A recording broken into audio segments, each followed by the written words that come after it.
Number 4. Privet Drive was the kind of street that tried to convince the world nothing strange had ever happened there. Every hedge was trimmed to the same obedient height.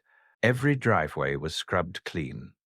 Every curtain hung at a careful angle, as if the houses themselves were watching each other for signs of improper behavior. It was a place that didn't just dislike unusual things, it punished them quietly, politely, relentlessly. So, when the strange man in the purple cloak bowed on the corner and whispered, "They've done it. They've finally done it," Vernon Dursley reacted the only way he knew how. He pretended not to see. He walked faster. He clenched his briefcase tighter. He told himself the world was normal because the world had always been normal, and he had built his entire life around the idea that normal was safety. But all day, oddness seeped through the cracks. People in cloaks, people grinning at nothing, people hugging strangers in the street, and always the same words drifting into Vernon's ears, as if the city itself had decided to develop a single obsession. The Potters, the boy who lived, Harry. By evening, Vernon was sweating with the sheer effort of denial. His tie felt like a noose. His living room felt too small. Petunia's face had gone pale and sharp, as if every whispered syllable was carving something out of her that she didn't want to lose. They didn't speak of it at first. They never spoke of things that might make them feel. Not until Dudley had been put to bed. Not until the television droned safely in the corner. Not until the kettle had boiled and the steam rose like a ghost between them. Then Petunia said very softly, "It's Lily." Vernon's fingers tightened around his cup. "Don't." "She's my sister," Petunia whispered, as if saying it too loudly might make it true again. "If something's happened, nothing has happened," Vernon snapped. "It's those freaks, celebrating one of their freakish." He stopped, because Petunia's eyes had gone wet in a way he didn't like. Petunia didn't cry. Petunia collected herself into sharp lines and clean curtains. Tears were disorder, and tonight, disorder was everywhere. The doorbell rang. Vernon flinched so hard he almost spilled his tea. Petunia stared at the front door as if it might bite. The bell rang again, patient and firm. Vernon stood up, puffing out his chest like a man preparing to fight a war. "I'll handle it." He yanked the door open. On the step stood a cat. Not just any cat. A cat sitting too straight, too still, eyes fixed forward with the concentration of a person pretending to be an animal. Vernon hated it instantly. He had hated it all day, sitting on his garden wall like it owned the place. Behind the cat, and this was worse, stood a tall man in long robes, silver beard, half-moon spectacles. An expression that looked like kindness and exhaustion had made a truce. "Mr. Dursley," the man said, as if he'd known him all his life. Vernon's throat went dry. I don't know you." "No," the man agreed. "But I know you." Petunia had appeared behind Vernon without him noticing, like a shadow drawn by fear. She saw the man and froze. For a second, the kitchen light behind them made Petunia look younger, more like a girl who might once have stood at a station watching her sister leave. More like someone who still remembered a world where magic could happen to you whether you wanted it or not. "Petunia," the man said gently, "it has been a long time." Petunia's lips parted. No sound came out. Vernon tried to slam the door. It did not move, not even a millimeter. His skin crawled. His heart hammered. The man looked at him with the mild disappointment of someone watching a child attempt to argue with gravity. "I won't take much of your time," he said. "I'm here because Lily Potter and James Potter are dead." Petunia made a noise then. Not a cry, not a word, but something raw and involuntary, like the sound of a wound opening. Vernon turned his head slowly toward her, as if refusing to believe it. The man continued, calm and terrible. They were murdered last night. Their son survived. Vernon's mouth felt full of sand. Their son. Yes, the man said. Harry. Something in Petunia's face changed. Not soft, not kind. Something complicated and sharp, like grief and resentment had collided, and neither had won. What do you want? She managed. The man's gaze flicked toward the hallway, toward the staircase, toward the sleeping boy upstairs who knew nothing. I want to keep him alive, he said. There are people who will look for him, people who would harm him. He is protected by a charm that can be anchored through blood, through family. Petunia swallowed hard. Family. The cat's eyes blinked, and for a second Vernon could have sworn there was a person inside that stare. You mean, Vernon said slowly, voice rising, you mean you want to dump that freak child on our doorstep? It isn't dumping, the man said, still unbearably polite. It is offering him the safest place in Britain, with his aunt. Petunia's hands were shaking. Why me? The man's expression softened in a way that made Vernon want to look away. Because Lily died to protect him. Because her sacrifice left a protection that lives in him. And because your home can extend that protection. If he can call it home. Petunia's eyes flashed. Home. There was a long silence. Even the television had gone quiet, as if the world was listening. Then Petunia said, in a voice that was too controlled, and if I say no? The man's eyes went sad. Then I will find another way. But it will be less certain.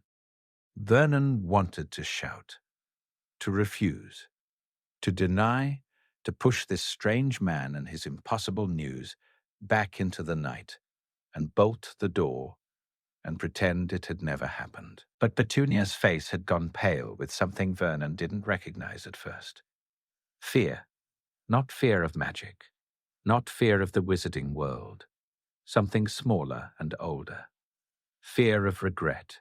Somewhere inside her, the girl who had watched her sister disappear into a world of wonder was waking up, and she looked furious about it. What does he need? Petunia asked. The man blinked, as if he hadn't expected cooperation to come so quickly. He is a baby, he said. He needs warmth, food, love, ordinary things. He also needs to be hidden from those who would use him. Petunia's jaw tightened. And what about us? What about Dudley? The man said gently. Not unless you teach Dudley to hate him. Vernon sputtered. How dare you? But Petunia held up a hand, and Vernon fell silent, stunned by the authority in that small gesture. Petunia stared into the night beyond the porch. Her eyes were glossy.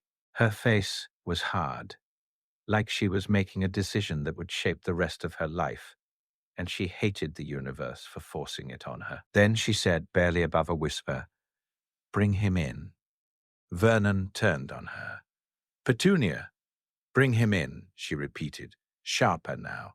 Before the neighbors see, the man nodded once, as if acknowledging the weight of what she had just done. He stepped back, and from the darkness, he lifted a bundle Vernon hadn't even noticed. A small shape wrapped in blankets, a sleeping baby, black hair, a tiny forehead visible between folds of cloth. Even in the dim porch light, Vernon could see it. A thin, red cut like lightning. Petunia's breath hitched. For one strange moment, the entire street felt suspended. The neat hedges, the clean windows, the quiet, ordinary world. A baby from a different universe was about to enter it. Petunia reached out slowly, as if afraid the child might vanish. When her hands touched the blankets, her expression flickered. Grief, anger, love, resentment, and then something softer, almost unwilling. Recognition. He has Lily's hair, she whispered. The man's voice was gentle. Yes. Harry stirred once, made a small sound, then settled again, warm and alive. Vernon watched his wife, and something cold twisted in his stomach, because Petunia Dursley did not look like a woman who had been forced into this. She looked like a woman remembering what she had lost, and that was dangerous. Petunia, Vernon warned. Petunia looked up at him, eyes fierce and wet. "You don't get to decide this alone," she said. "Not tonight." Vernon's mouth opened, but no words came. The man in the robe stepped back, the cat still watching with human intelligence. "There will be letters," the man said quietly. "Explanations. Guidance. You may dislike my world, Petunia, but the boy is innocent. Whatever you choose to feel about Lily, don't punish him for it." Petunia's arms tightened around Harry, as if instinctively shielding him. Vernon felt the ground shift under his feet. His house, his rules, his normal life, all of it suddenly felt flimsy. The man turned as if to leave, then paused. "One more thing," he said, eyes on Petunia. "The protection will last as long as he can call this place home. That means more than a roof and a bed. It means belonging." Petunia swallowed, staring down at the scar again. Then she said very quietly, "He'll belong." The man's gaze held hers, and for a heartbeat Vernon thought he saw relief. Then he was gone, the cat too, vanishing into the night like a bad dream. Vernon stood in his doorway, listening to the silence return. Petunia stepped inside, carrying Harry Potter into the Dursley home. And somewhere deep inside the baby's sleep, something shifted. Not just a change of address, a change of fate. Because in this timeline, Harry would not grow up starved for love. Not truly. Not for long. Because the story wouldn't end at Privet Drive. It would begin there, and then, in a way no one could predict, the world would intervene again. The next morning, in a different part of England, in a small, bright house above a dental practice, Emma Granger would open her front door and find an owl sitting on her doormat. And that single, impossible moment would change everything.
For the first few weeks after that night, Privet Drive did exactly what it always did.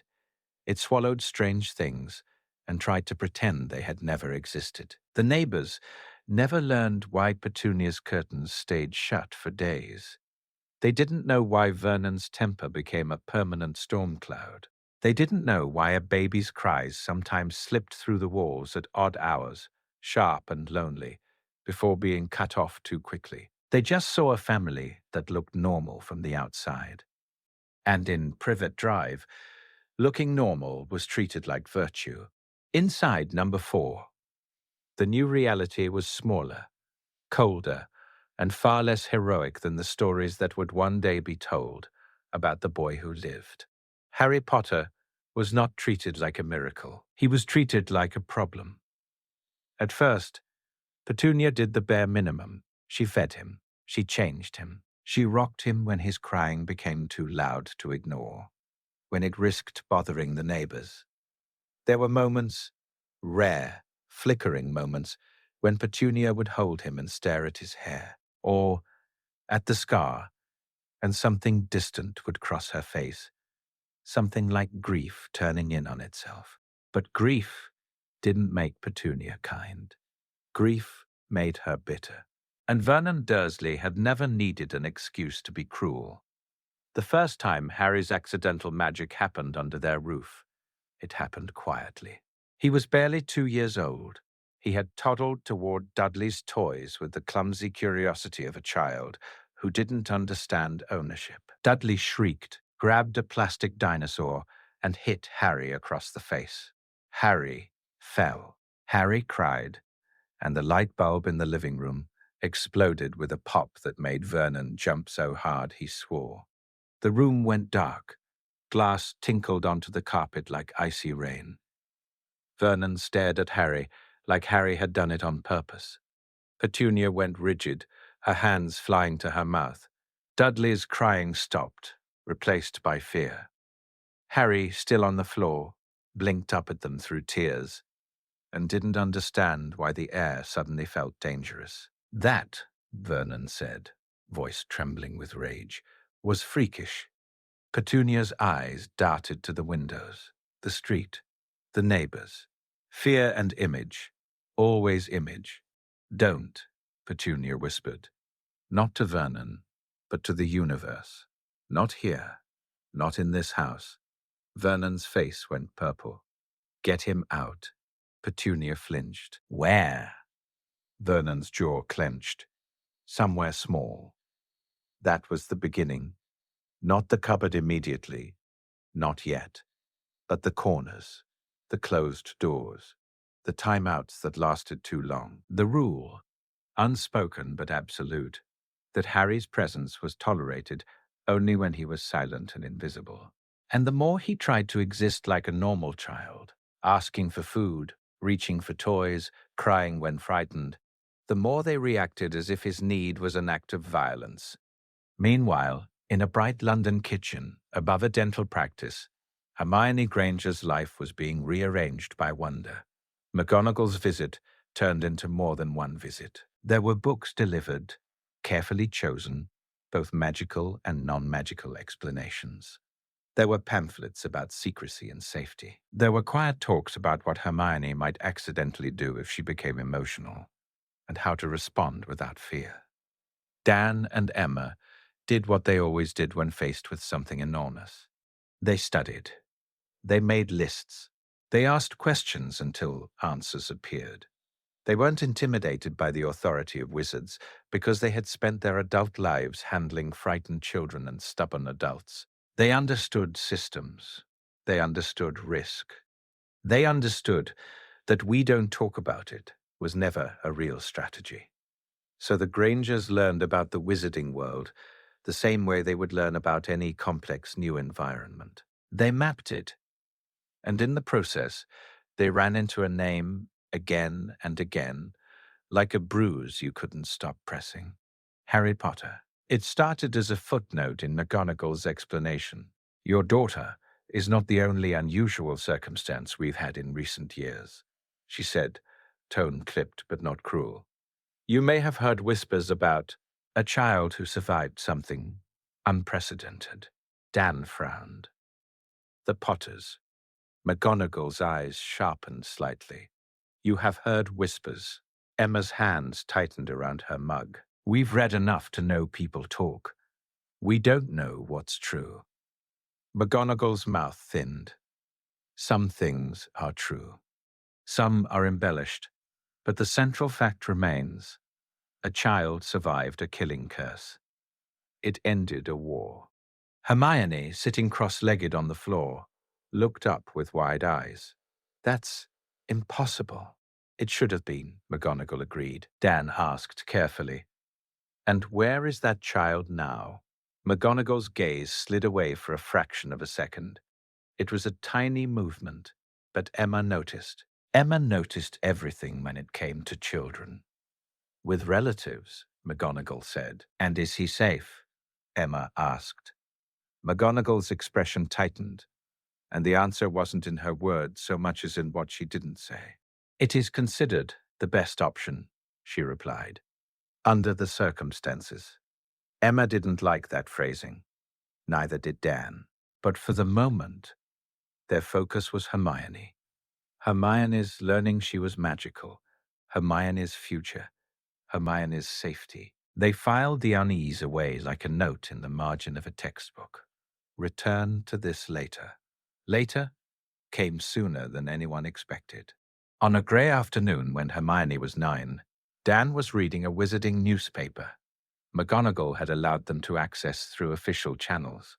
He'd reached the part where the paper, casually, thoughtlessly, mentioned Harry Potter's location as a matter of public reassurance. Safe with his aunt. Safe in the Muggle world. Dan read it twice, then set the paper down with the quiet, dangerous stillness he usually reserved for bad medical news. Emma looked up from her notes. What? Dan tapped the line. They're printing it like it's comforting. Emma leaned over, read, and felt something cold move through her chest. Safe, she repeated. They're saying he's safe. Hermione, who had been doing homework at the table, looked up immediately. Who? Emma hesitated, but Dan answered. Blunt. Harry Potter. Hermione's eyes widened. The boy who lived. Dan nodded once. Yes. Hermione's voice lowered like she was entering a storybook. Where is he? Emma reread the line, then said the words slowly because they felt wrong in her mouth. With relatives, in Surrey, with his aunt. Hermione frowned, thinking fast. If he's in the Muggle world, then he's near us, isn't he? Dan and Emma exchanged a look. Dan's expression said, Don't. Emma's expression said, We're going to. They didn't plan to interfere. Not at first. They planned to understand. So they did what ordinary parents do when something worries them and no one is giving straight answers. They went looking.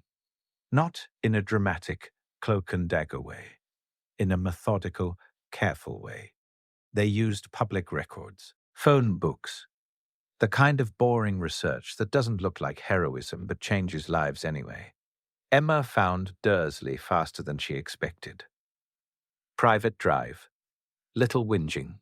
Surrey. Dan stared at the address, then said quietly, That's not far. Emma's voice was tight. It's close enough to check. And because Dan and Emma were the kind of people who didn't like vague fear, they drove. They told themselves they were just going to look, just to see the house, just to reassure themselves that the wizarding world hadn't abandoned a child to something awful. But reassurance didn't come. Number 4. Privet Drive looked perfect from the outside. Fresh paint, neat garden, curtains drawn at a proper angle. It looked like safety. Emma, sitting in the passenger seat, stared at it with the instinctive suspicion of a woman who had seen too many families hide rot behind tidy walls. Dan parked across the street. They sat there for a moment, engine off, watching. A woman appeared in the window. Thin, sharp, blonde hair pulled back, She glanced outside like she was checking for witnesses, then vanished. A few minutes later, a large boy charged into the front garden, already whining about something. A man followed, heavy and red-faced, gesturing aggressively. Then, in the doorway, a small child appeared. Not the large boy, another one. Smaller, dark hair, thin. He stood half hidden, like he wasn't sure he was allowed to exist in the light. Emma's breath caught.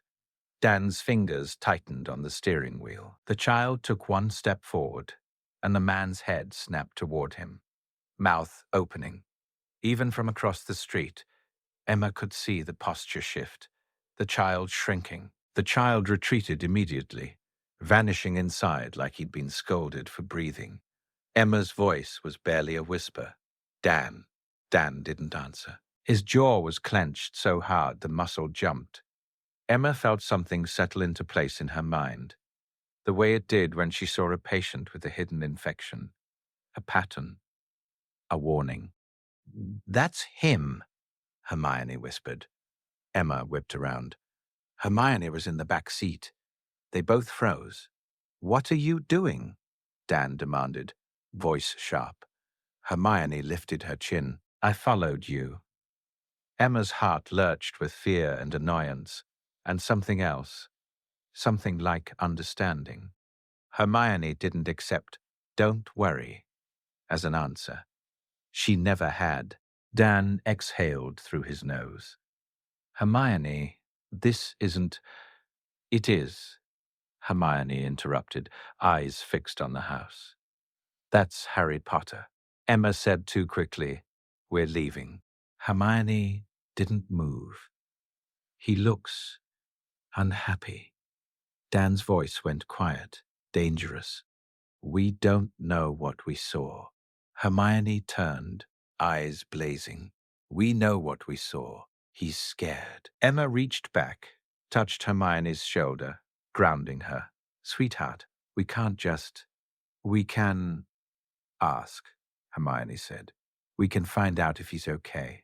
Dan stared at the house again. The memory of the small child stepping into the doorway and immediately being shoved back by a single look was burned into him now. He turned the key. The engine started. They drove away in silence. But the silence wasn't comfort. It was a decision forming. That night, Emma called McGonagall. McGonagall arrived the next day, expression severe. Emma didn't waste time with politeness. "We went to the house," she said. McGonagall's posture went rigid. "You did what?" "We looked," Dan said, voice flat. "We didn't approach anyone. We didn't interfere. But we saw a child who looked frightened of stepping outside." McGonagall's eyes narrowed. You cannot tell us," Emma cut in, "that is the best option without proving it." McGonagall's mouth tightened.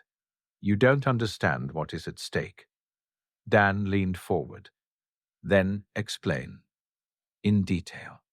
Because what's at stake for us is a child." McGonagall's gaze flicked to Hermione, who was standing in the doorway listening with shameless focus. Then McGonagall sighed, and for the first time her sternness looked like the cover for exhaustion. "There is a protection," she said. "Old magic, anchored through blood." Emma's stomach sank. Blood. "The boy's mother died for him," McGonagall said carefully.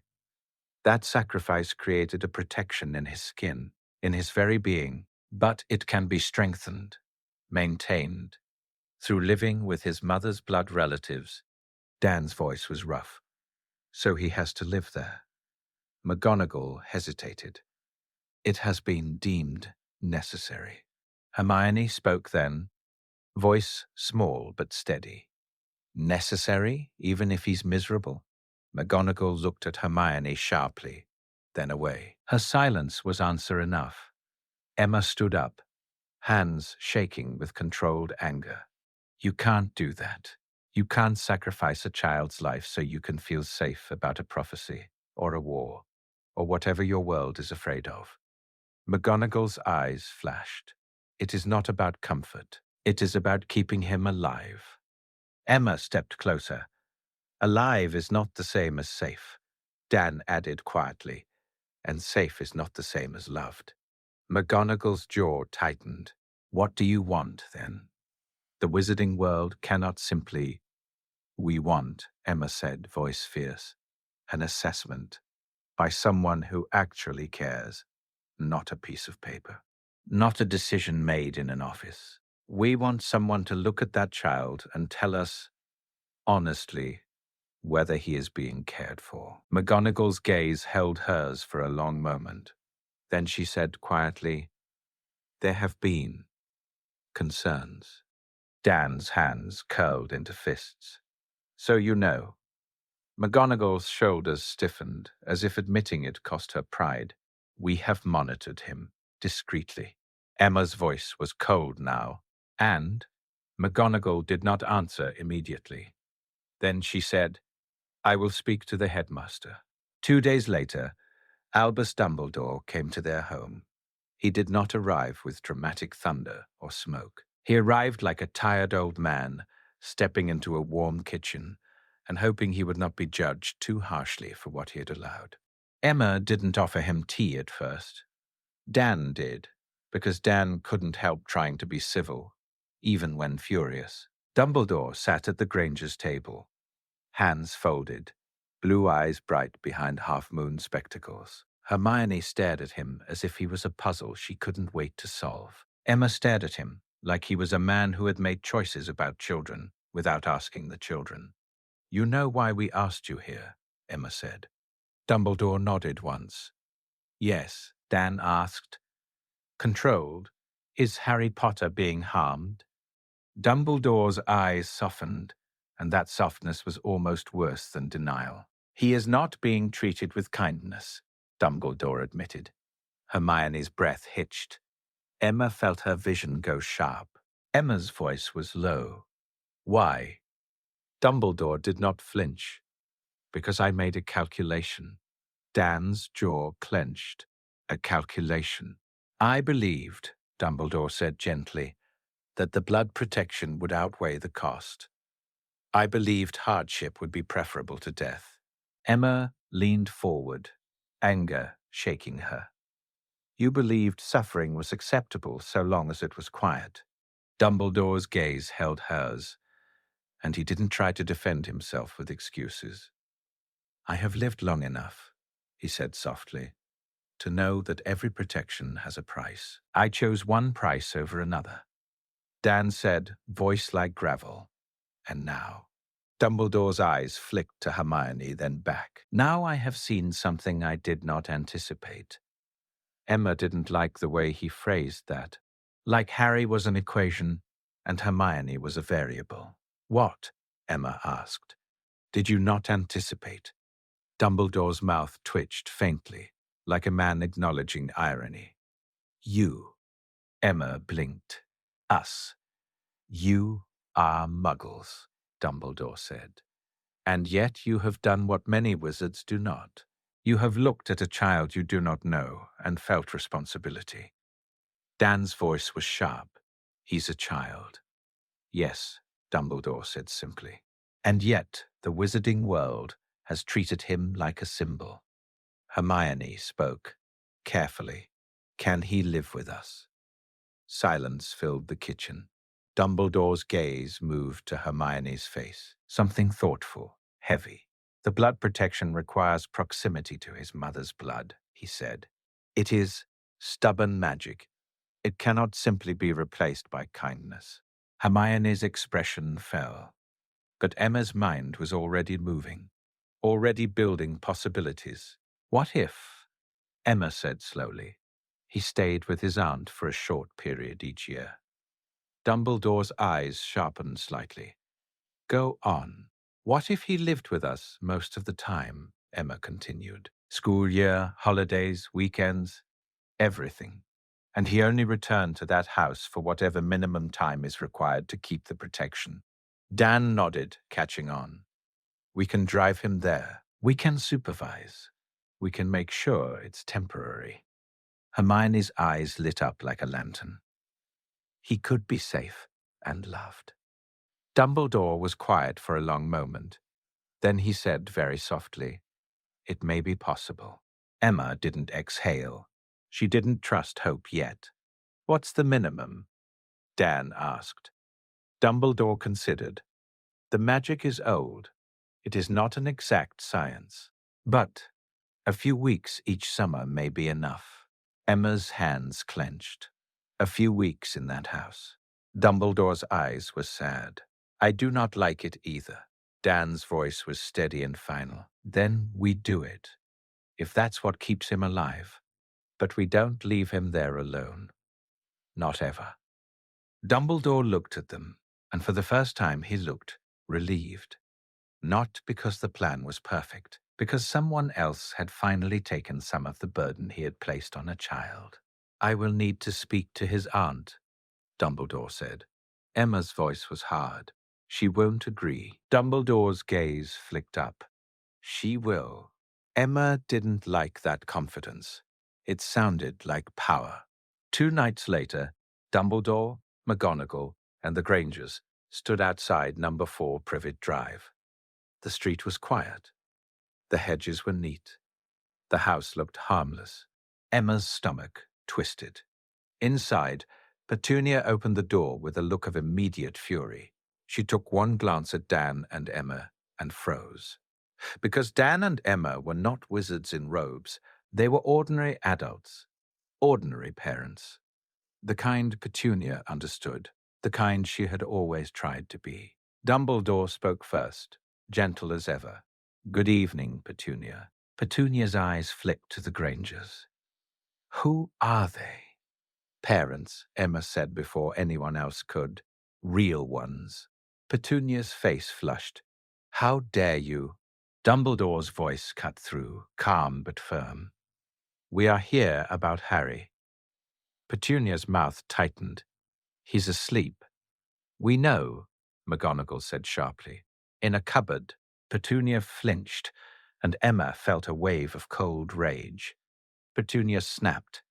"It's a small bedroom." Dan's voice was quiet, terrifyingly controlled. "A cupboard." Petunia's eyes flashed. "You don't understand." Emma stepped forward. "Then explain.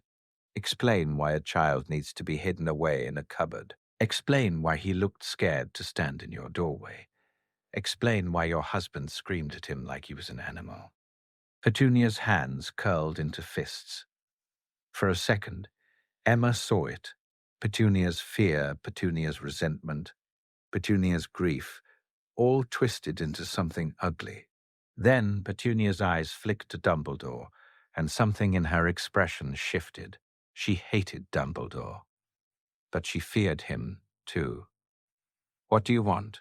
Petunia spat. Dumbledore's voice was gentle. "A better life for him." Petunia's laugh was bitter.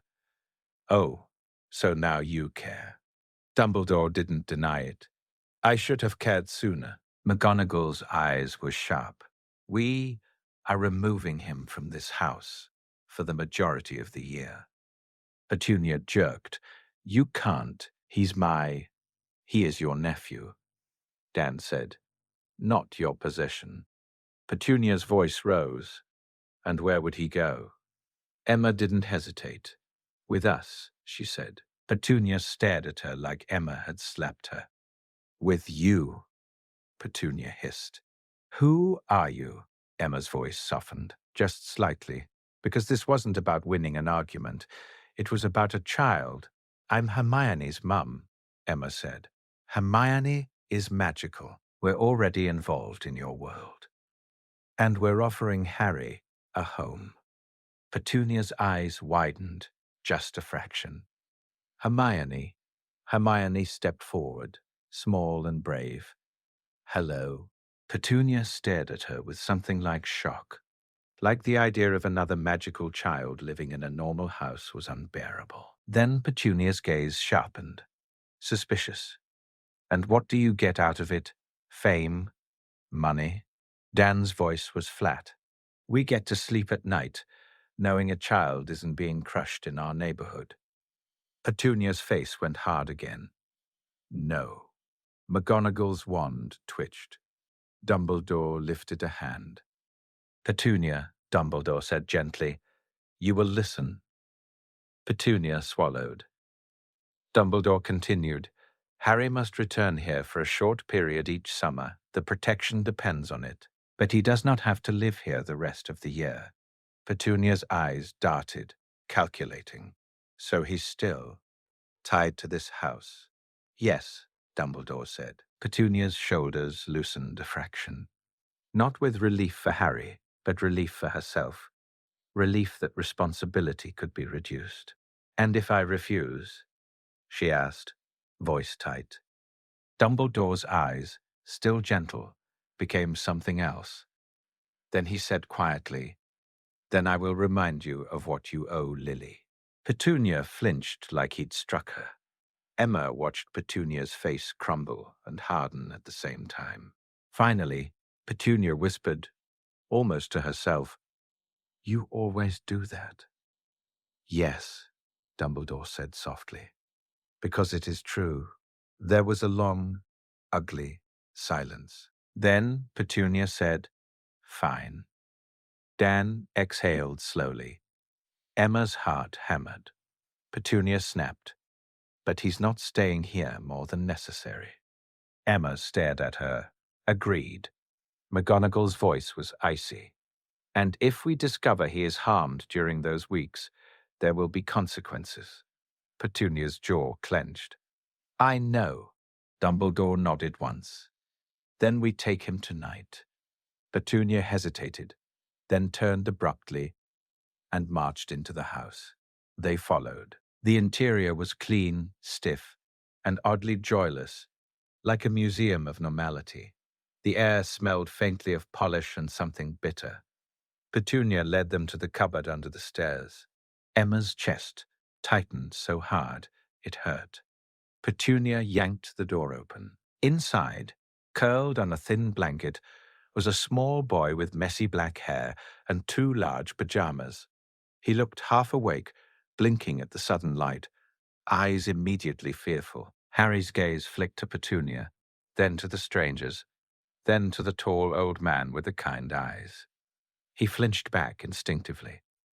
Dumbledore's voice was gentle. Hello, Harry. Harry didn't answer. Emma crouched slowly, keeping her voice soft. Hi, sweetheart. Harry's eyes snapped to her. He stared at Emma like she was speaking a language he'd never heard. Dan crouched too. Careful, respectful. We're going to take you somewhere safe. Harry's lips parted. A whisper came out, hoarse. Am I in trouble? Emma's heart broke in one clean, sharp crack. No, she said immediately. No, love. You're not in trouble. Harry blinked rapidly, like he didn't trust tears in front of adults. Hermione stepped forward, and Harry stared at her, confused. Hermione swallowed, then said, gently, I'm Hermione. Harry's brow furrowed. My? No. Hermione said quickly, then looked at her parents, then back. Not yet. But maybe. Harry stared at her for a long moment, then whispered, I'm Harry. Emma reached into the cupboard carefully and held out her hand. Harry hesitated. Then, slowly, like touching warmth might burn him, he placed his small hand in hers. Emma felt how thin he was, how cold, how used to not being held, and in that moment, any remaining doubt vanished. Whatever magical laws existed, whatever prophecy existed, whatever war the wizarding world feared, this was now personal, because no child should live like this. Not ever.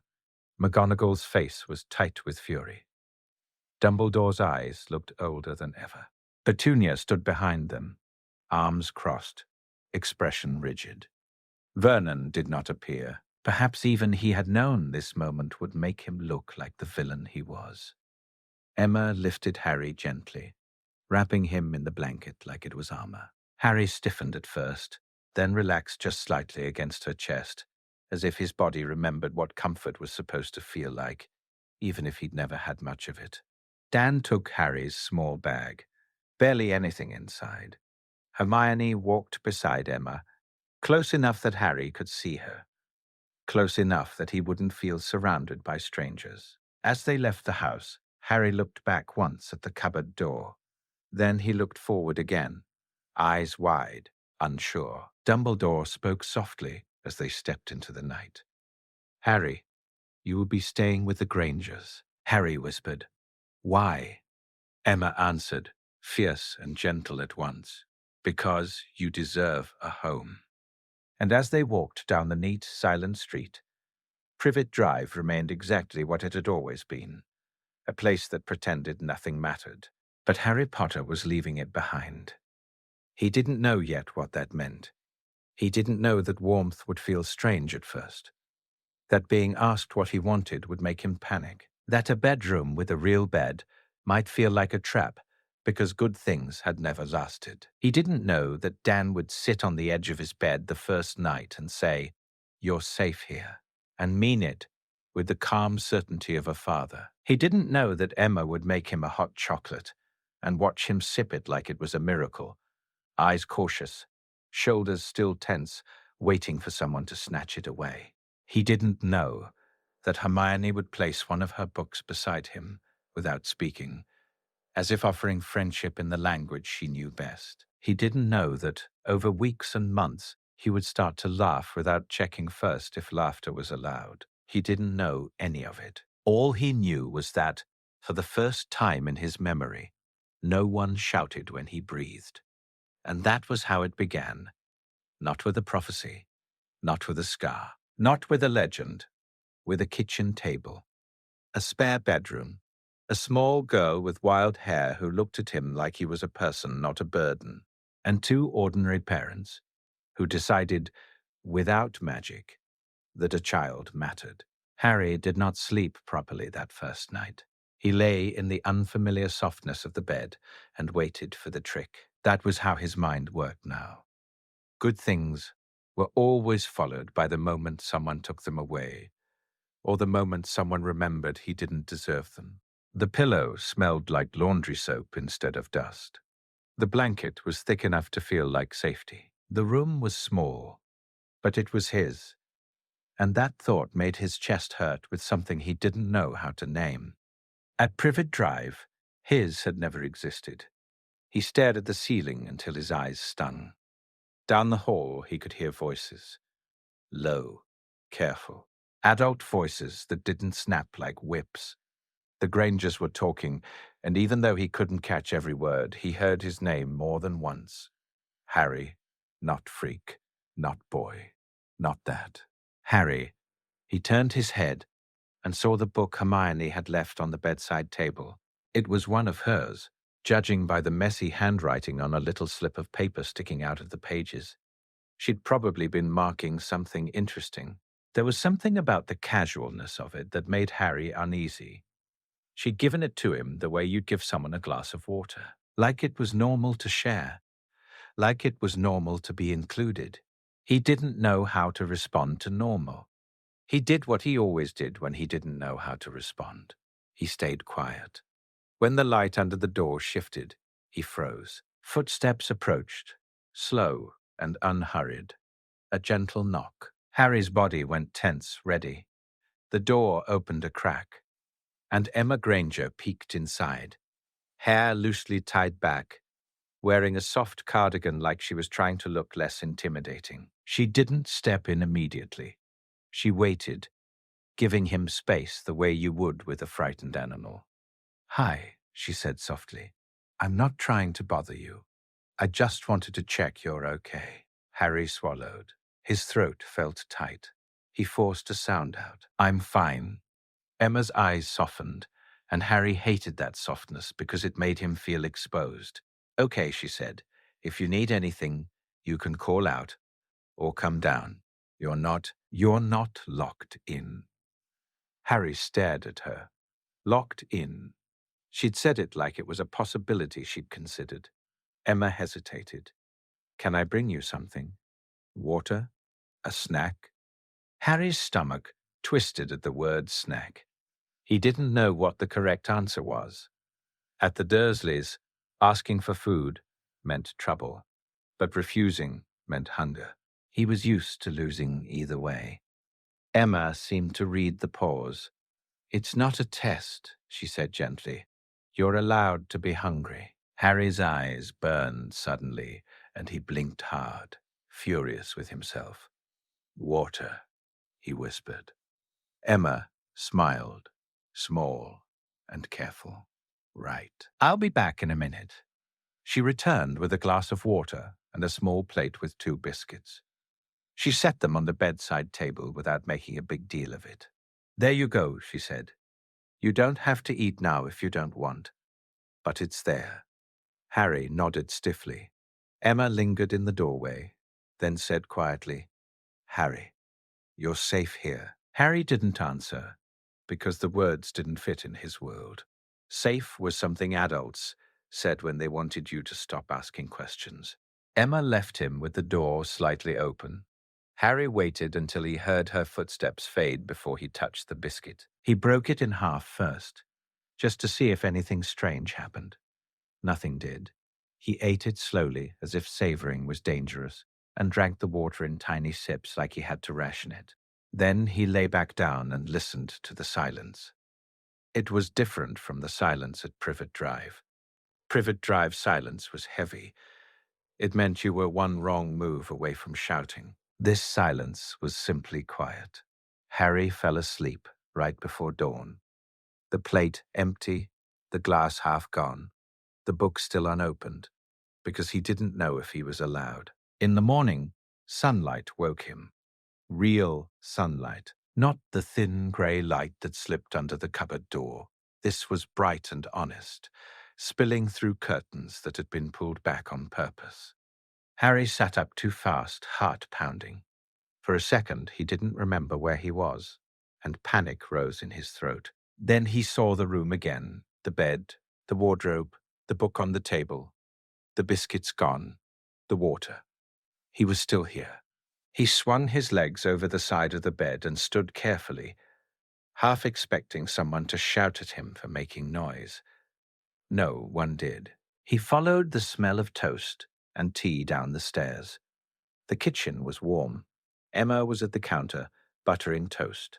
Dan was at the table with a newspaper. Hermione was already dressed and sitting cross-legged on her chair, reading while she ate cereal. She looked up the moment Harry appeared. "Oh, you're awake," she said, like it was the most natural thing in the world. Mum made toast. Harry hovered in the doorway. Emma turned and smiled. "Morning, Harry. Come sit." Harry didn't move. Dan lowered his newspaper, his eyes kind but direct. "You don't have to ask permission to stand in a doorway here," he said. "But you do have to eat breakfast." Harry's stomach clenched. But Dan's tone wasn't threatening. It was practical, like a rule meant to keep him alive, not control him. Emma put a plate on the table. Toast, a small bowl of fruit, a cup of tea with milk. The smell hit Harry, and his mouth watered immediately, which was embarrassing. He hadn't realized how hungry he was until the food was there. He sat slowly, perched on the edge of the chair like he might have to run. Hermione watched him with open curiosity. Not pity. Curiosity. Harry picked up the toast. His hand trembled slightly. Dan noticed, of course, because Dan was the sort of man who noticed when people were afraid. Dan didn't comment. He simply said, "We'll talk later about what you like and what you don't. No one here is going to force you to eat things you hate, but you will eat enough." Harry nodded, not trusting his voice. He ate. At first, he ate too fast, like the food might be removed. Then he forced himself to slow down because Emma kept smiling at him in a way that made him feel like he was doing something wrong, simply by being frantic. After breakfast, Hermione pushed her book aside and said, "Do you want to see my room?" Harry blinked. "What? Might as well know where things are. Also, I have books." Harry didn't know how to respond, so he said the only safe thing. "Okay." Hermione led him upstairs.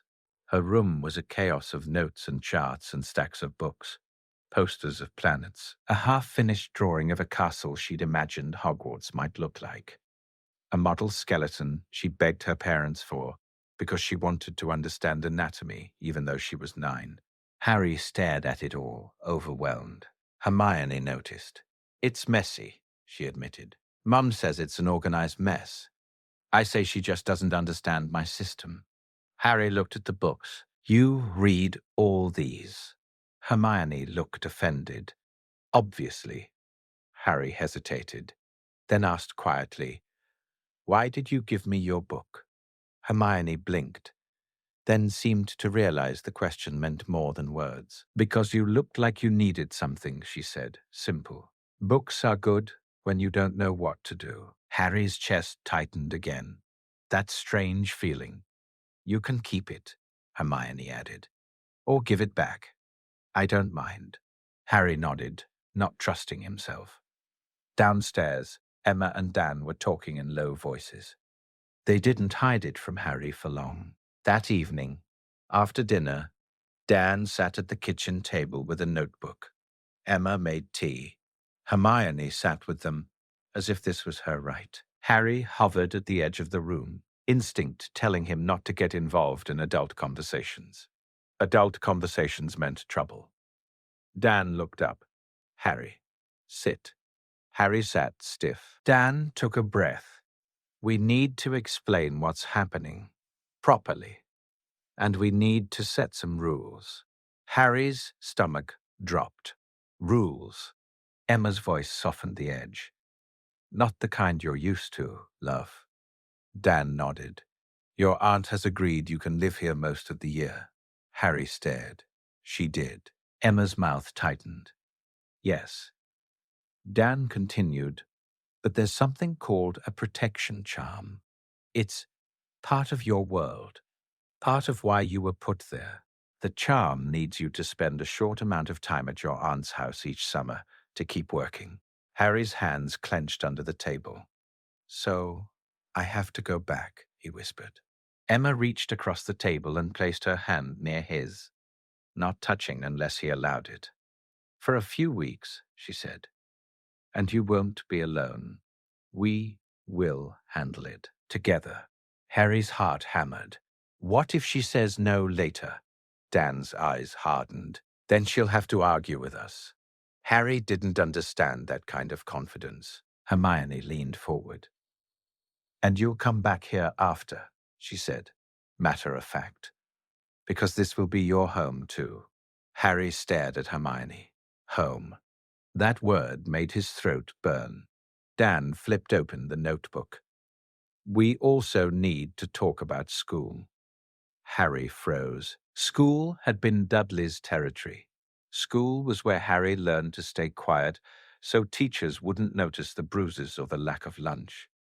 Dan's voice was calm. "You're behind." Harry flinched. "I'm not stupid." Emma's eyes flashed. "No one said you were." Dan nodded. "But you haven't been given the same chances as other kids. That's not your fault. It's just reality. We're going to help you catch up." Harry's shoulders tightened. "Why?" Emma's voice was fierce, like the answer should be obvious. "Because you deserve an education." Dan added, "Because you're going to enter a world where knowledge keeps you alive." Hermione perked up. "He's going to Hogwarts." Dan paused, then said carefully, "Not yet, but yes. We're going to make sure he's ready." Harry's stomach twisted. Hogwarts. Hermione's eyes shone like she'd been waiting to say the word all day. "It's a magic school, a castle, with moving staircases and portraits that talk." Harry stared, half disbelieving, half terrified. Emma spoke gently. "Harry, you're special in that world. People know your name." Harry's hands clenched tighter. "I don't want them to." Dan's expression softened. "Fair. But it will happen, which is why we're going to prepare you. Not just academically, emotionally too." Harry didn't know what emotionally meant in this context. No one had ever cared how he felt before. Dan looked at him steadily. "There's another thing," he said. Harry's body went tense. Dan continued, "We have spoken to Professor McGonagall and the headmaster. There are people who can help. They can arrange counseling. They can arrange someone to check on you. People in your world." Harry's eyes snapped up, panic flaring. "I don't want to go back."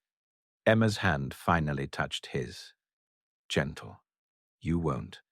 Not for long. Not the way it was." Dan's voice was firm. "And we're going to do something else too," Harry whispered.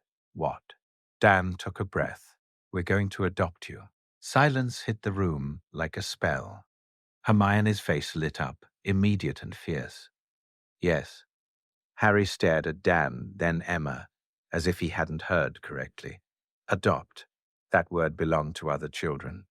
Children in films. Children who were wanted. Harry's voice came out small and broken. "Why?" Emma's eyes filled, but she didn't let tears spill. She kept her voice steady, so Harry wouldn't feel like he had to manage her emotions. "Because you're a child," she said, "and you're alone, and we can change that." Dan's voice was rougher than usual. "Because you deserve parents who choose you." Harry's throat tightened. His whole body went hot and cold at once. "You don't have to," he whispered, like he was warning them. I'm trouble." Hermione made an impatient sound. "You're not trouble. You're Harry." Dan nodded. "We know you've been told that you're a burden. We know you've been treated like you're unwanted. That stops here." Emma squeezed his hand gently. "You can say no, love. We won't force you." Harry's eyes stung. He blinked hard, furious with himself again. Crying was weakness. Crying was punishment. But no one shouted. No one laughed. No one told him to stop. Harry's voice shook. "If I say yes, I have to stay good." Dan's brow furrowed. "No," Harry stared. "What?" Emma's voice was soft. "You don't have to earn love." Harry looked at her like she'd spoken a spell. Dan said, firm, "You'll make mistakes, you'll be angry. You'll have bad days. None of that changes the fact that you're a child who deserves a family."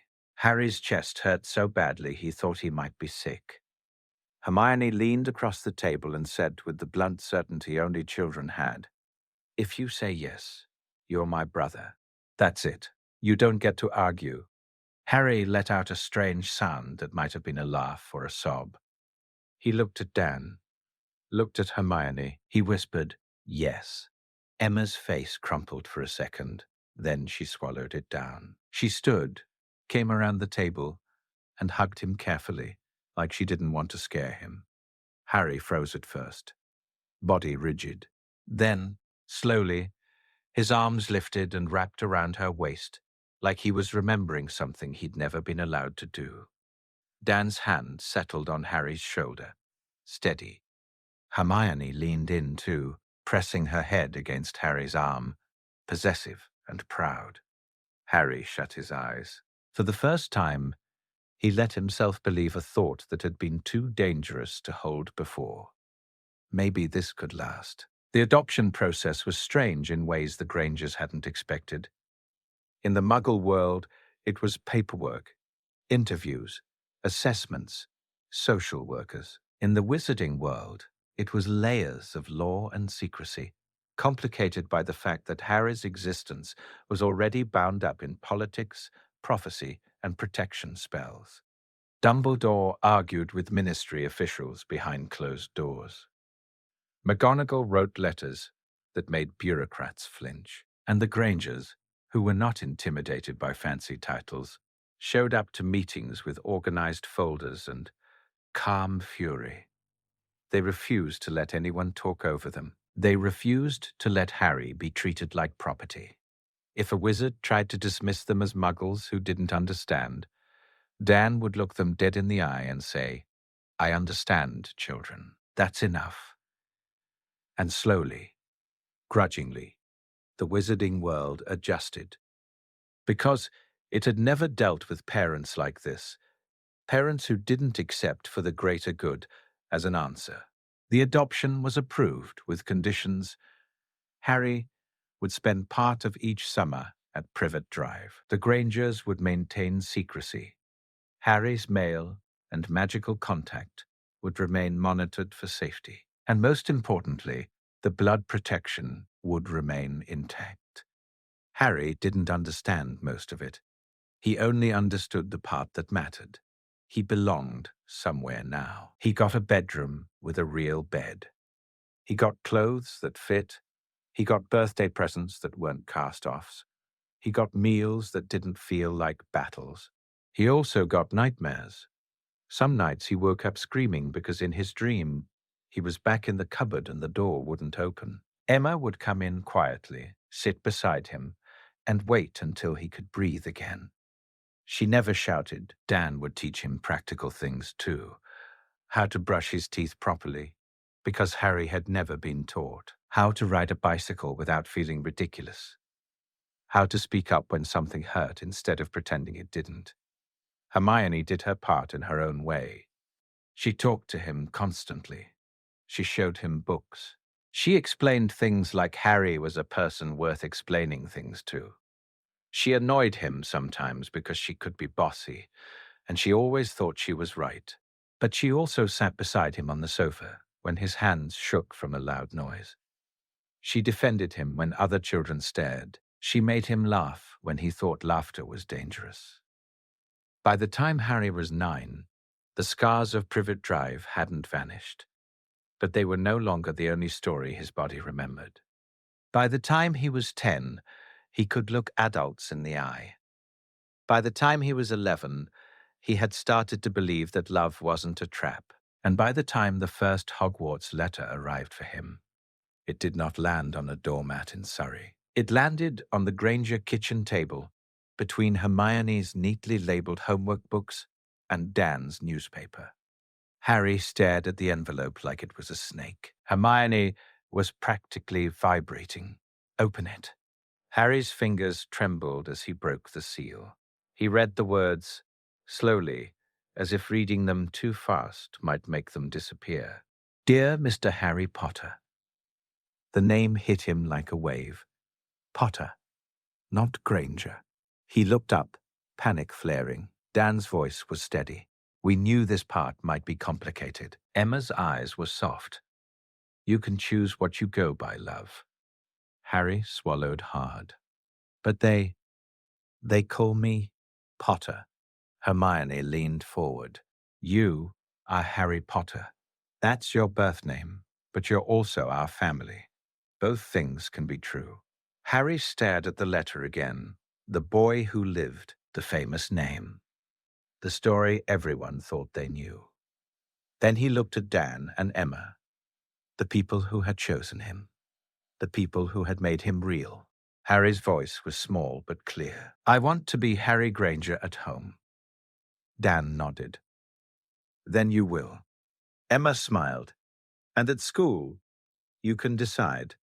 You don't owe anyone an answer." Hermione grinned. "I think you should be Harry Granger at Hogwarts, too, just to annoy everyone." Harry startled, then let out a laugh that sounded unfamiliar even to him. He looked down at the letter again, and for the first time, Hogwarts didn't feel like a threat. It felt like a beginning, because he wouldn't be going to the magical world alone.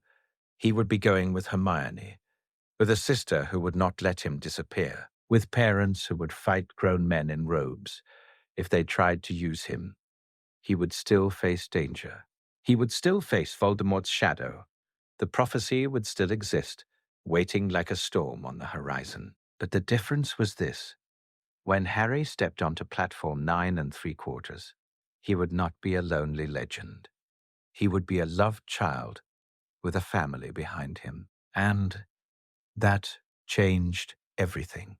Platform 9 3/4 smelled like steam, metal, and the particular kind of excitement that made adults talk too loudly and children bounce on their toes. Harry stood half a step behind Dan and Emma, watching the crowd like it might suddenly decide he didn't belong there.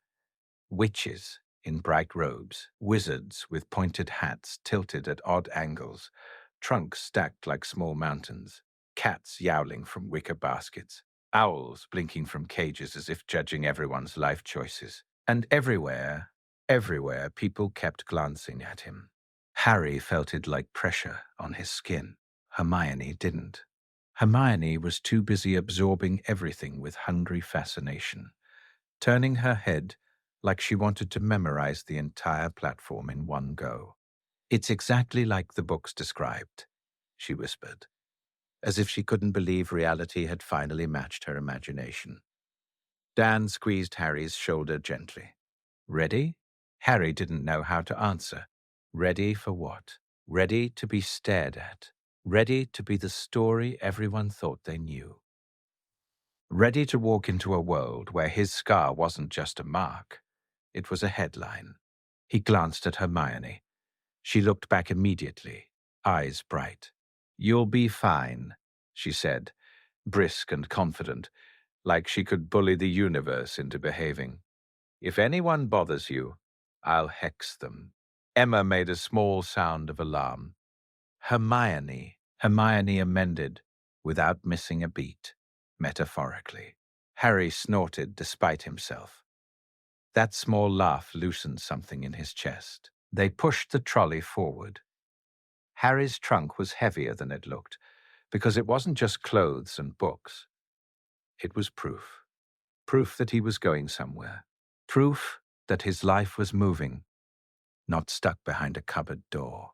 On the far side of the platform, the Hogwarts Express waited, scarlet and gleaming, a promise made of metal and steam. Harry stopped short. His stomach flipped the way it did before nightmares. Because leaving was dangerous. Leaving meant things changed. And change used to mean pain. Emma noticed. She always noticed. She stepped in front of him, forcing his gaze up to hers. "You don't have to be brave for us," she said softly. "You just have to go." Harry swallowed. "What if I mess up?" Dan's voice was calm, almost matter-of-fact. "Then you mess up, and you learn, and you keep going." Hermione rolled her eyes. "Honestly, Harry, you're acting like you're going to your execution. It's school, a magic school, with libraries." Harry looked at her, and she softened slightly, voice quieter. "And you're not alone," she added. "That's the point." Harry nodded once. He moved forward again. A woman with a sharp nose and a quick, watchful gaze walked past, then stopped so abruptly she nearly tripped. Her eyes locked on Harry's forehead. Her mouth fell open. "Oh my," she breathed, half to herself. Harry felt his shoulders tighten, automatically, bracing. Dan stepped subtly closer, a protective wall without being aggressive. Emma's eyes narrowed, polite but dangerous. The woman recovered herself and rushed on, already whispering to someone else. Harry's ears burned. Hermione leaned toward him. "Ignore them." He tried. They reached the train. Students were leaning out windows, calling to families, laughing, shrieking, already halfway into their own adventures. Harry lifted his trunk with Dan's help and pushed it into an empty compartment. Hermione followed, dragging her own trunk with grim determination, muttering about people who designed luggage without considering practicality. Harry sat by the window. Hermione sat opposite him immediately, like she was claiming the space. Dan and Emma stood at the compartment door. Emma's voice trembled despite her best effort. "Write to us." Hermione looked offended. "Obviously." Dan's eyes were on Harry. "You too." He didn't trust his voice, not with that tightness in his throat. Emma leaned in and hugged Hermione, then hugged Harry, careful but firm. Harry froze for half a second, then hugged back. He still wasn't used to it, but he was learning. Dan hugged them both too, shorter and awkward, like a man who'd had to learn tenderness as an adult. but it was real. Then, as the whistle sounded and the platform began to shift into motion, Emma stepped back with a deep breath. "You'll be all right," she said again, as much to herself as to them. Harry watched as his parents moved along the platform, waving, growing smaller. The train jerked. Platform 9 3/4 slid away, and Harry Potter, who had once been left on a doorstep like an unwanted package, was finally going somewhere because people had chosen him. For the first few minutes, the compartment stayed quiet. Harry stared out the window, watching London blur into countryside. Hermione stared at him like she was waiting for his brain to catch up. "You're thinking too loudly," she said finally. Harry blinked. "What?" Hermione nodded, satisfied. "Exactly. You're doing that thing where you look like you're about to bolt. Don't." Harry exhaled. "I'm not going to bolt." Hermione leaned forward. "You are famous." Harry's jaw tightened. "I know. And you hate it," Hermione continued, brisk. "But you can't pretend it won't matter. People are going to talk. People are going to stare. Some will be nice. Some will be awful. So we need a plan." Harry rubbed his forehead. "A plan." "Yes," Hermione said, like it was obvious. "We control what we can control. We can't stop people from whispering, but we can decide what we do when they do." Harry stared at her. "You sound like Mum." Hermione smiled smugly. "Good." The compartment door slid open, and a red-haired boy stood there, peering in with open curiosity. His freckles stood out against pale skin, and he had a hand-me-down look about him, like he'd grown up in a house full of older siblings. "Is this seat taken?" the boy asked. Hermione sat up straighter. Harry glanced at the empty seat, then back at the boy. "No," Harry said. The boy stepped in, dragging a battered trunk, and shoved it into the overhead rack with a grunt. "I'm Ron Weasley," he said, sitting down and immediately looking relieved to have found somewhere. "Hermione Granger," Hermione said quickly. Ron blinked. "Granger." Like Hermione's eyes sharpened. "Yes." Ron's gaze flicked to Harry's scar and then away again quickly, as if he'd been told staring was rude but couldn't help noticing. "And you're—" Ron started. Harry's stomach tightened. Hermione cut in smoothly, like she'd rehearsed it. "This is Harry. He's my brother." Ron blinked, confused. "Brother? But your name," Hermione said, crisp and confident. "Adopted." Ron's eyes widened. Then his face shifted into something like embarrassed sympathy. "Oh," he said, then hurriedly. "Right. Sorry. I didn't mean—" Harry surprised himself by saying quietly, "It's fine." Ron scratched the back of his head. "Mum said not to bother you. She said you probably get bothered all the time." Harry gave a small, almost reluctant smile. "She's right." Ron relaxed a fraction. Do you really remember the Dark Lord?" Harry's smile vanished. Hermione's voice went sharp. "Ron." Ron looked stricken. "Sorry, I just—" "Everyone," Harry forced a breath. "I don't remember," he said flatly. "I was a baby." Ron nodded quickly. "Right, of course." There was an awkward pause. Then Ron rummaged in his pocket and pulled out a squashed packet of sandwiches. "Want one?" "Mum made loads." Harry hesitated. Old instinct screamed at him not to take food offered by someone else. Food could be a trap, but Ron was just holding it out, not watching like a predator, just offering like it was normal. Harry took one. "Thanks." "No problem." Hermione pulled out a book immediately. "We should talk about school." Ron groaned. "Already?" Hermione ignored him. "Hogwarts has 4 houses: Gryffindor, Ravenclaw, Hufflepuff, Slytherin. Ron nodded.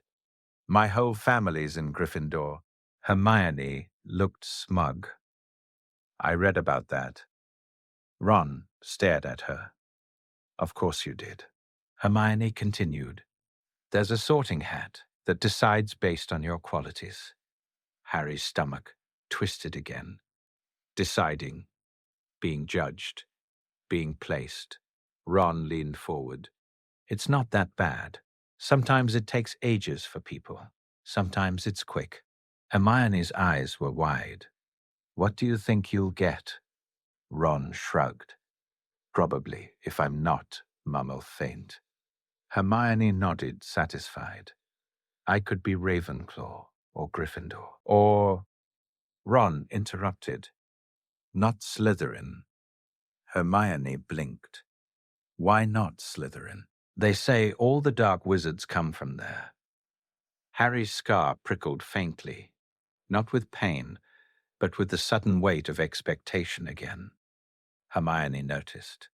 She always noticed. We'll be fine wherever we go, she said firmly, like she was laying down a law. Houses are about traits, not destinies. Ron looked unconvinced, but didn't argue. Harry stared out the window again. He wondered where he would fit. Not in the abstract, romantic sense. In the real sense, where would a boy who'd learned to survive by being invisible be sorted? Where would someone like him belong in a world that already had a story written for him? As if summoned by that thought, the compartment door slid open again. A boy with pale hair and an expression of practiced superiority stood there, flanked by two larger boys, who looked like they'd been carved out of the same lump of arrogance. The pale boy's eyes flicked to Harry's forehead and sharpened with interest. So it is true, the pale boy drawled. Harry Potter. Harry felt his shoulders tighten. Old fear, old anger, old defensiveness. Hermione stiffened. Ron's face went red. And who are you? Hermione asked, voice icy. The boy smiled like he'd been waiting for that question his entire life. Draco Malfoy. Harry had heard the name in whispers from wizarding newspapers Dan had brought home. Old families, influence, people who thought blood mattered more than choices. Draco's gaze slid to Hermione. Granger, he said, like the word tasted wrong. Then he looked back at Harry, narrowing his eyes. And you're traveling with them, Draco said, amused. How very charitable. Harry's jaw clenched. Draco stepped closer. You don't have to sit with the wrong sort. I can introduce you to proper people, people who understand what you are. Hermione's hands curled into fists. Ron stood up, furious. Leave off. Draco ignored him. His eyes stayed on Harry. You're famous, he said softly, almost coaxing. You could be powerful. You don't have to waste yourself. Harry's breath went shallow. For a split second, he remembered Vernon's face twisted with hatred, Petunia's cold eyes, Dudley's laughter. Then he remembered Emma's quiet voice saying, You don't have to earn love. He remembered Dan's steady presence. He remembered Hermione placing a book beside him because she thought he mattered. Harry looked Draco Malfoy in the eye and said, very calmly, Get out. Draco's smile faltered just a fraction. Harry continued, voice flat, steady, surprisingly adult. I don't care who you are. I don't care what your family is. You don't speak about my family like that. Leave. Draco's cheeks flushed. Family, he sneered. You mean... Hermione's wand wasn't out, because they didn't have wands yet. But Hermione's posture was enough to look like a threat. Ron took a step forward, fists clenched. Draco recovered his sneer. Fine, he said cold. Enjoy your little friends. But don't say I didn't warn you. You'll regret it. He turned sharply, his two shadows following. The door slid shut. The compartment was silent for a beat. Then Ron exhaled. Blimey. Hermione looked at Harry, eyes bright with something fierce and proud. Good, she said simply. Harry's hands were shaking slightly under the table. He hadn't shouted. He hadn't exploded. He just refused. That was new. Hermione reached across and squeezed his wrist briefly. Not dramatic, just grounding. Ron sat back down, wide-eyed. Malfoy's a git, he muttered. My dad says his family's awful, Hermione sniffed. I already decided I hate him. Harry startled a laugh out of his mouth, short and real. Hermione looked pleased with herself. See, you can laugh.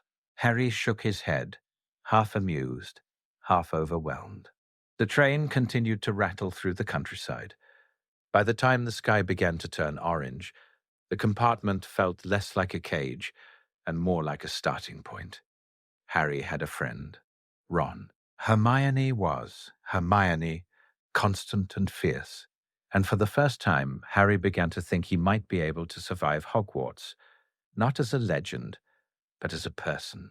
They changed into robes when the train slowed. Harry's hands trembled as he buttoned his, not from fear of the cloth, but from the moment itself. They stepped off the train into cold night air, and a chorus of voices calling first years. A giant of a man with wild hair and a booming voice stood by lantern light. First years, he bellowed. First years this way. Harry recognized him instantly from photographs. Hagrid, the half-giant. Hagrid's eyes fell on Harry and went wide with emotion. There ya, Hagrid whispered, almost to himself. There ya, safe and sound. Harry felt awkward under that intensity. Hermione stepped closer, protective by instinct. Hagrid blinked, noticing her. Oh, and you must be Hermione, McGonagall told me. Two of ye, two little miracles. Hermione looked delighted. Harry looked deeply uncomfortable. They followed Hagrid down to the boats, lanterns bobbing, water black as ink. Harry climbed in with Hermione and Ron. The boat rocked gently. Then Hogwarts rose out of the darkness ahead, a castle of towers and windows, and impossible scale, lit like a dream.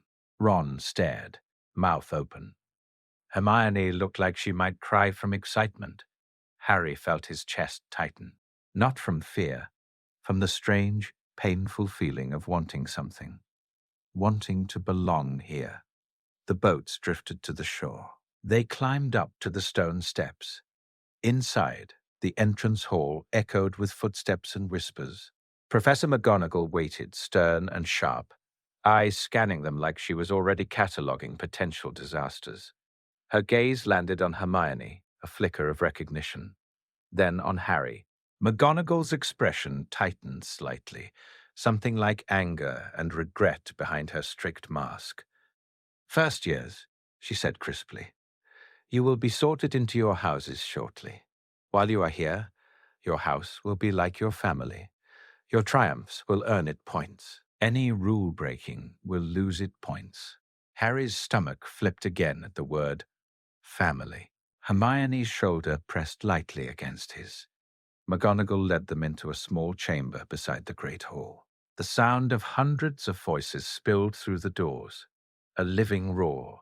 Ron looked pale. Hermione looked thrilled. Harry felt like he was standing at the edge of a cliff. McGonagall turned to them. When I call your name, you will step forward, put on the hat, and sit on the stool. The sorting hat will decide. Harry's heart hammered. The door to the great hall opened. Warmth and light poured in. They filed inside, and the world widened.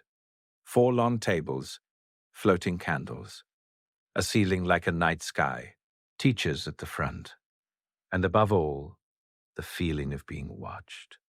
Whispers rippled. Harry Potter. Harry Potter. Harry kept his eyes forward, jaw clenched. Hermione's name was called early.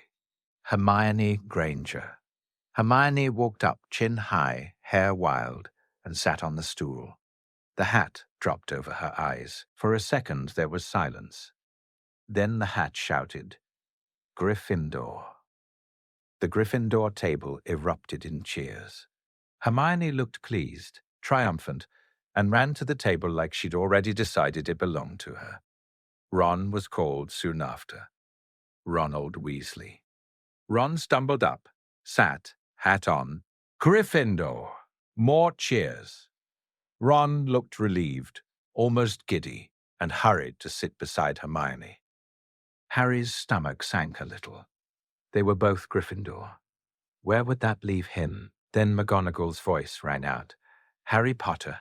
The great hall shifted. The whispering wasn't a ripple now. It was a wave. Harry walked forward, every step heavy. He sat on the stool. The hat dropped over his eyes, smelling like dust and old fabric. A voice spoke in his head. "Well, this is interesting." Harry's mouth went dry. "You have courage," the voice mused, "more than most. And loyalty, fierce loyalty, and a mind that has learned to survive. Not always the same as choosing." Harry swallowed. "I know what they expect," the hat continued.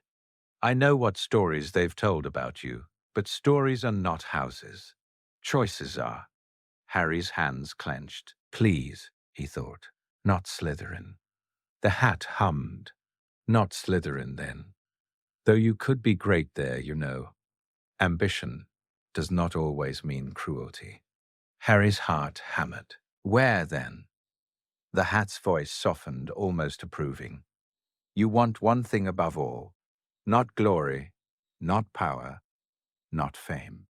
You want belonging. You want to protect. You want to build something steady after chaos. That is a rare kind of strength." Harry's throat tightened. Then the hat shouted, loud enough to shake his bones, "Huffle." For a split second, Harry couldn't breathe. Then the Hufflepuff table erupted in applause, warm and loud, the kind that felt less like worship and more like welcome. Harry stumbled off the stool, dazed. Hermione and Ron were staring from Gryffindor, mouths open. Hermione's face quickly shifted into determination. She mouthed from across the hall, "Partners." Harry swallowed hard. He walked to Hufflepuff, sat down among strangers who were smiling at him like he was a person and not a myth. Someone passed him a plate of food without making it a big deal. Someone said, "Hi, I'm Hannah." Someone else said, "Blimey, you're Harry Potter." Harry braced, but the boy added quickly, "My mum says Hufflepuffs are the best. She's right. You'll like it." Harry didn't know how to answer, so he just nodded. And for the first time in his life, he felt something like this. Not being chosen because of a prophecy. Not being watched because of a scar. But being included because someone decided you belonged at the table.